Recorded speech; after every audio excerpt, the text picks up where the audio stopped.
A seer is somebody who sees through insight, through visions, or dreams. A seer can be reading the Bible and all of a sudden he will see somebody's case in the Bible. He can read a scripture and discover that this scripture is for so and so. So immediately he called you. The scripture, once he was reading it, he saw your case in that scripture. So the seer is seeing through insight. He is seeing through visions. He is seeing through dreams. So that is what we call a seer. He sees.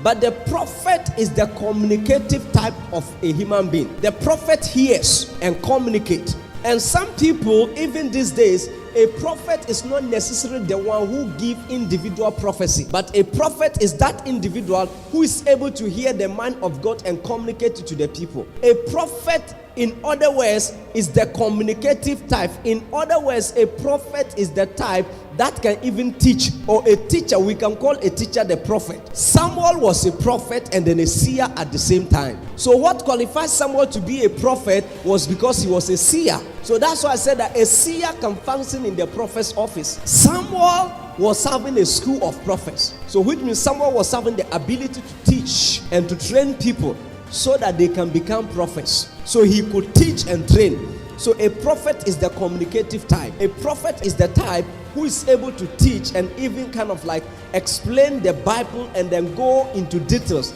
about some things that has been written down even in scripture. When you see somebody who is not able to teach, don't think that he's lazy. There is a man of God I know in Nigeria, he cannot teach. He's purely a seer. He sees. Whenever he picked the microphone to teach, all of a sudden he will stop teaching and he will start prophesying. He will pick the microphone and say, our theme for today, and all of a sudden he will start prophesying. Now, you somebody who don't understand the two prophetic streams, you may think that he don't study the Bible. But the truth is that it will surprise you that he studied the Bible more than you. He can study the Bible for 24 hours.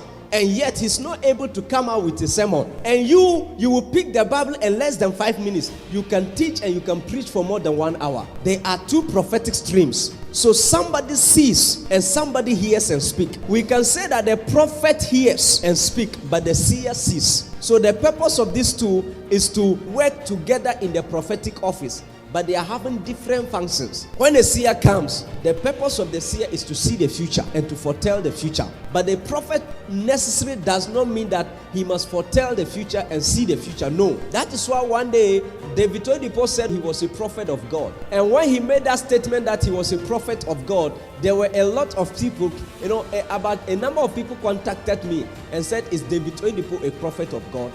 So you see, that instead of combining the two prophetic streams, we need to explain them so that people will know that the two prophetic streams are different. So you can be a prophet, and then as you are a prophet, you get insight and you are able to teach things of the present day. But a seer sees into the future and he tells you things of the future. So they are different flows, but they flow into one river.